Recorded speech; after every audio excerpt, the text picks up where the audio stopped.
Hi souls, welcome to my channel where Hobby's Gonna Die. So today we are going to again play catch up and talk about the books that I read in April, starting with Goosebumps. So the first Goosebumps that we're going to talk about is called The Werewolf of Fever Swamp. This one got 4.5 stars. What this book is about is something weird is happening in Fever Swamp. There's weird howling, there's animals getting torn up, and the main kid's new dog that he adopted is getting blamed for it. But is it a dog or is it actually werewolves? Who knows? You'll have to read to find out. I know there was a few books that I talked about in the reading blog. I'm just going to recap the review in this. But if you've seen the reading blog, then you know my points on quite a few of these books. But anyways, I was pleasantly surprised by this one. I went in this not really expecting a whole lot, especially considering that someone accidentally spoiled it, or I thought they accidentally spoiled it for me, but really they were just having an opinion about the dog in the book. But I did go into the book thinking that I already knew what was going to happen. So yeah, I guess because I had low expectations, that made me really surprised by the actual book and the outcome of the book and stuff. I also didn't expect the ending. Now, I could be that I was not really paying attention and didn't see it coming. I do that sometimes. I kind of zone out and really not pay attention to the clues that are thrown at you. And when the ending happens, it's like, oh, whoa, where'd that come from? I mean, part of it, I did guess parts of the ending. It was kind of obvious for part of it.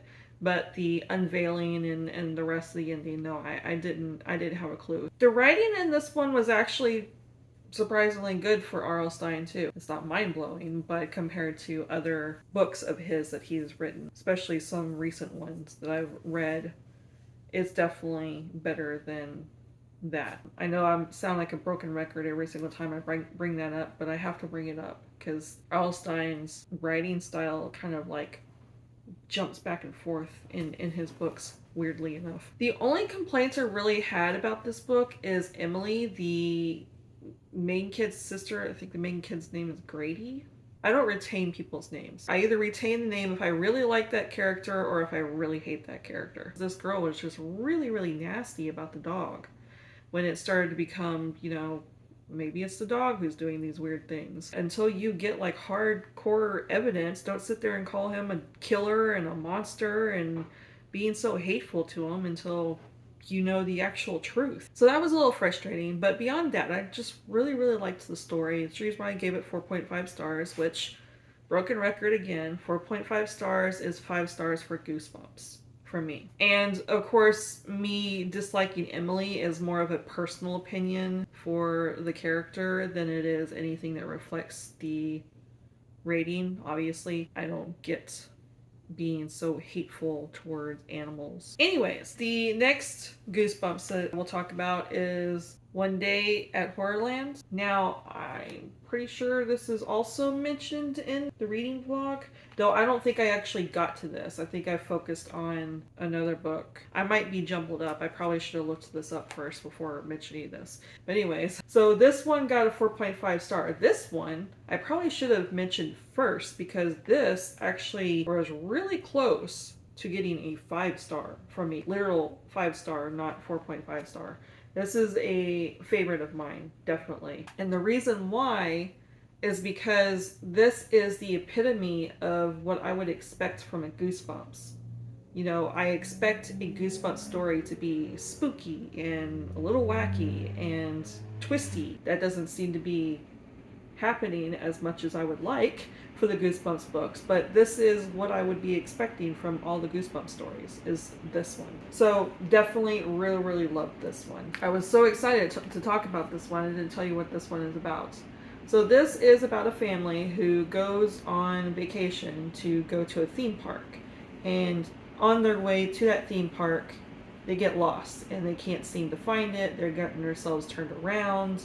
They forgot the map, that sort of thing. And they stumble across Horrorland, which is a theme park. There's no crowds, there's no lines, and admission is free. But nothing is as it seems at Horrorland.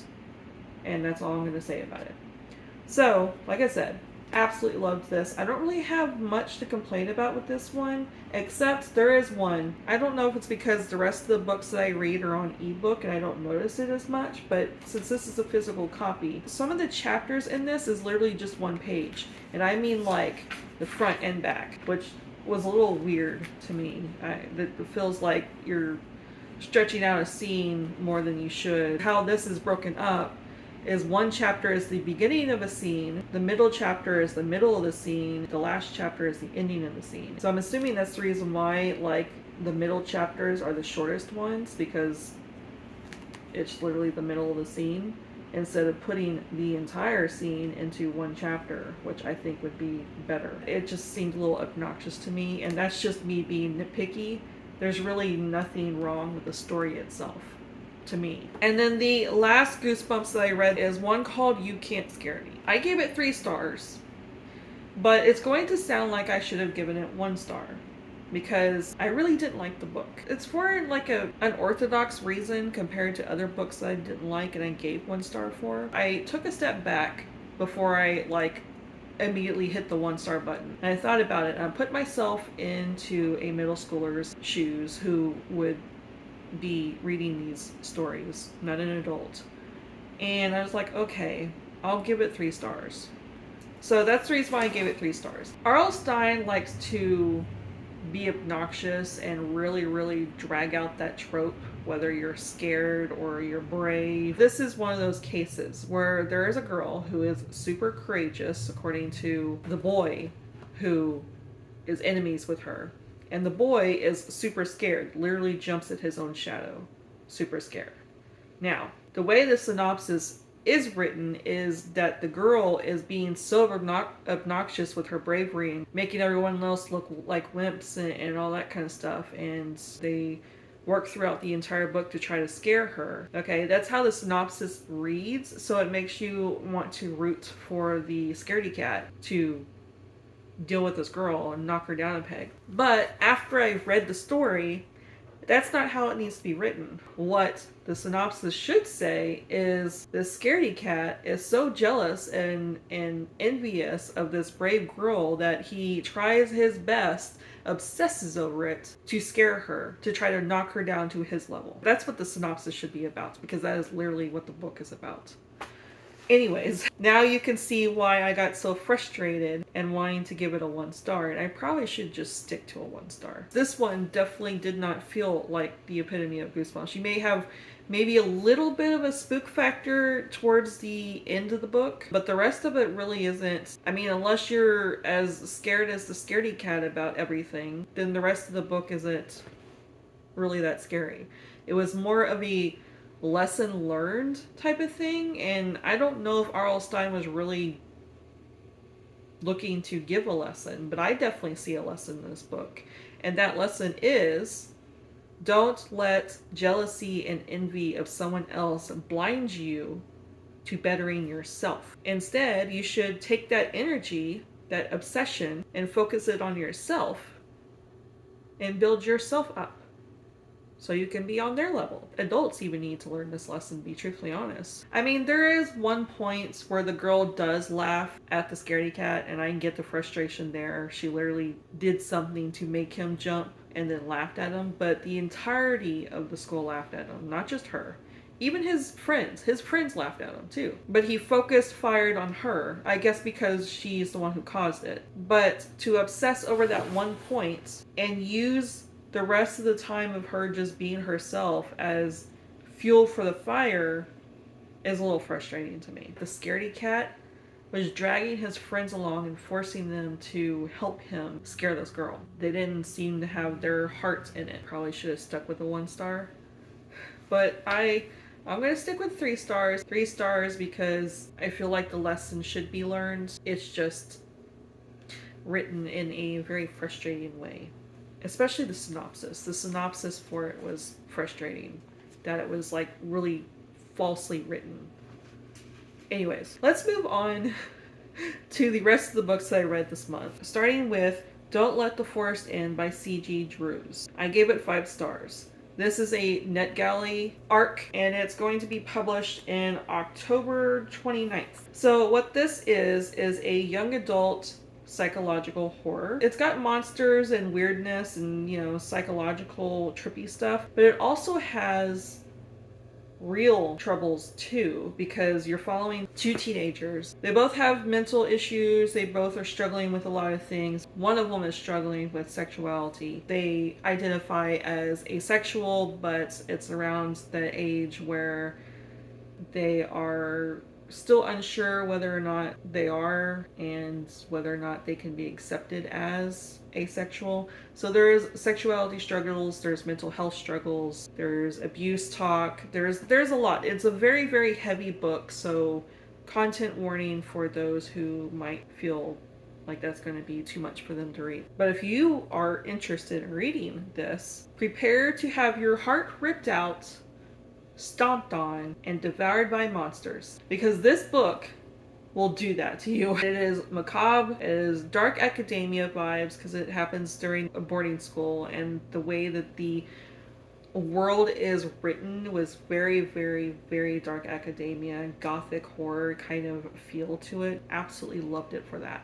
There are some flaws to this, but I completely overlooked the flaws because I was just completely vibing with this book. It was very poetically written too, the prose of it. So there was also that too. I definitely fell for that. I was just completely sucked in simply for the vibes. So I always talk about my tropes that I dislike when it comes to romance, and this book is in a way of a romance, like a horror romance in a way, but they are toxic for each other and they definitely don't need each other. And those kind of tropes usually frustrate me with romances, but since this isn't technically a romance, this is a psychological horror with a romantic edge to it, it worked for this book. I loved the characters despite me not wanting to love the characters because they are so toxic for each other and they need some help. They definitely need some therapy. There are some really terrible, grotesque scenes in this, by the way. They actually made me cringe. Without saying too much, there's something to deal with an eye, and eye stuff freaked me out. The cover, I've flashed the cover on the screen already. I love the cover of it. Really, really cool. Oh, I know I mentioned about the main character being asexual. There's a club in the boarding school that is LGBTQ+, and there's a lot of centering around those characters and everything. So this is definitely a rep for LGBTQ+, which I love. And yeah, I think that's all I really have to say about it. Love the book, recommend it, go read it if you're into that sort of genre. So the next book I'll talk about is Sleep Tight by J.H. Markert. I definitely talked about this one in the reading vlog. So this is going to be a recap for those who have already heard my talk about this. I gave it 4.5 stars. This is also a NetGalley arc that will be published September 24th. Is that what my notes say? Yeah, that's a 4. I can't read my notes. So what this is a horror thriller about a serial killer who gets executed because he got caught. And you would think that'd be the end of the story, but more things happen. He had groupies, and there may or may not be a copycat killer. So the detective who puts that serial killer away's daughter is now a detective, and now she's having to investigate this weirdness going on centering around the serial killer they just executed. Her daughter gets kidnapped from her school, so it kind of forces her into investigating this, which makes her relive her childhood because that kind of affected her when her father put away the previous serial killer. So this one also sucked me in and buckled me up for one wild ride. There's a lot of twists and turns with this, but there are so many twists and turns with this that it can be confusing sometimes. There's a lot of information being thrown at you from past and present, so you're just like, what's going on, and having to reorganize things. So there is moments where you really have to pay attention or else you're going to get confused and lost. And speaking of all the information drop that happens, there are some moments where you would expect people to react in a shocked way of information that's dropped in their laps, but they have acted like they already knew that information. It kind of like dampens the shock factor when you should be like, what? With the characters, you're like, what? And then you stop and you're like, wait, and you continue reading and no one's reacting to this information. So it was a little frustrating. I want to feel with the characters, but the characters aren't really reacting the way that I would expect them to react, which is what really dropped it to the 4.5 stars instead of 5 stars. I just could not connect with all the characters very well. There's like a few characters I connected with a little bit, but since they weren't necessarily the main characters that you followed, I couldn't root for them because that's not the main characters you're supposed to be rooting for. I mean, you root for them too, but like I said, they're just side characters, so they only appear occasionally. There is also some sentence structure issues with this book, but since this is an arc, I'm hoping that those will get polished up before it gets published in September. And just another warning, since this is a horror thriller about serial killers, content is heavy in this, especially revolving around kids. And that's it. That's kind of a recap. Like I said, you can watch my reading vlog, which is more like a lifestyle vlog with a little bit of reading in, but I do talk about the book. I did finish the book in the reading vlog, so I do talk about it in depth, but that's essentially what all I said in the reading blog. So there's your summary. And then the last book that we'll talk about is Night of the Witch by Sara, Raasch, and Beth Revis. Again, I read this during the reading blog, but I didn't finish it during the reading blog. But I have the same thoughts about this that I did in the reading blog. But the rating that I gave this is 3.5 stars. And it's because this book was just okay. It is a young adult romance, so that's the reason why I gave it 3.5 stars. If this was just more of a historical fantasy, which this is, it's a historical fantasy, but it's one that revolves around a romance. So if this was just a historical fantasy, I would definitely give this more stars. So that's where I'm at with this. I do like the cover. I love the like really bright green with the dark and the gold and stuff. I love that. And then like the inside too. Absolutely love that. Uh-oh. It got bent. That's not good. Well, hopefully that gets fixed. Maybe if I press it between two things, it'll unbend.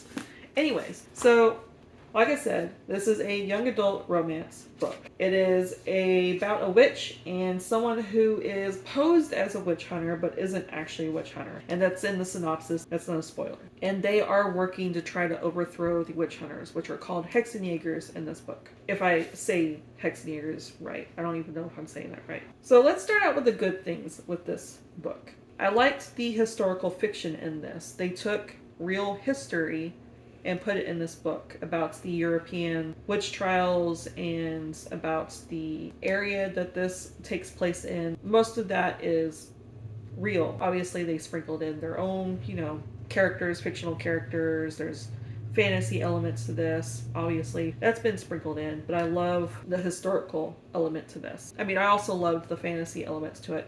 To a degree, I feel like the magic system should have been talked about a little bit more, described a little bit more. I felt it was a little convoluted, but the fantasy elements I definitely enjoyed, and I like the witchiness. I love witchy books, so obviously I enjoyed that too. This is heavy, so I'm going to put it down. I don't need to hold it up anymore. They also talk about Abnoba, which is an actual deity for I don't know if it's called Celtic or Celtic. I think I've always said Celtic, and I think I was corrected at some point. The side characters I actually really enjoy too. That's who really kept my interest, honestly, instead of the main characters. Fritzy and Otto didn't like so much.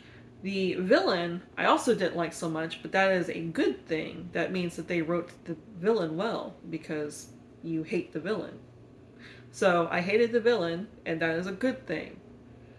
But going back to Fritzy and Otto, I really, really did not like Fritzy. I really like badass female characters. I think that's what it is. So when she is thrown into the hero role, but in reality, she's just a damsel in distress being handheld throughout the entire story, it frustrates me. I want her to actually do things.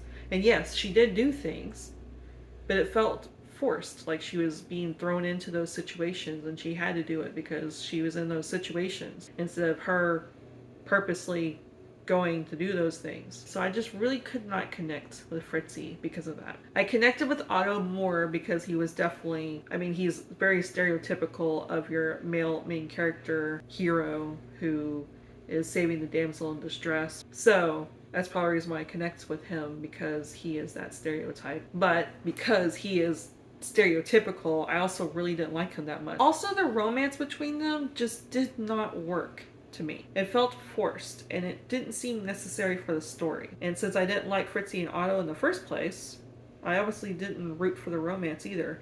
Yes, there is a point where I was just like, be still my heart, and swooned for a little bit because there is a sweet moment between the two. But after that, I was over it. It would have felt more heartwarming if it was a found family situation. I feel like that they would have worked perfectly as a found family situation because both of them are familyless to the point. Speaking of unnecessary things, there is a pet death scene in this, and it gives nothing to the story. It was literally thrown in there for the shock factor. And considering this is a very heavy story, this is a very dark and gritty story, by the way. This isn't some heartwarming, sweet thing. Yes, the romance can be, but they are revolved around some really dark stuff. Like I said, this revolves around the witch trials. We didn't really need a random pet death scene on top of that didn't really do anything to the story. Yes, it was used in a situation that brought the story forward, but they could have used anything else in that scene than a pet death scene. There is a second book coming out, I think pretty soon. I can't remember when it's coming out. I don't think I'm going to read it. I think I'm good. I think I'm good with the first one. I do have a soft spot in my heart where I like reading a romance, but I think this is going to be a wading through all of the unnecessary romances to find one that I'm really swooning over. I mean, The Crow Lord by J.M. Faraday that I've talked about before, still my favorite romance story. So, I mean, there are some that I really enjoy, but I think it's going to be me wading through a bunch of romance things that aren't necessary for me to find the good ones, and this isn't one of them, sadly. Does anyone else have any witchy romances that they recommend that I pick up to read? I'm all ears. Please give them to me. So Ripley is yelling because my husband and brother-in-law are home, so I'm going to close it out here. I'll be back for another one. Like, comment, subscribe. Bye, souls.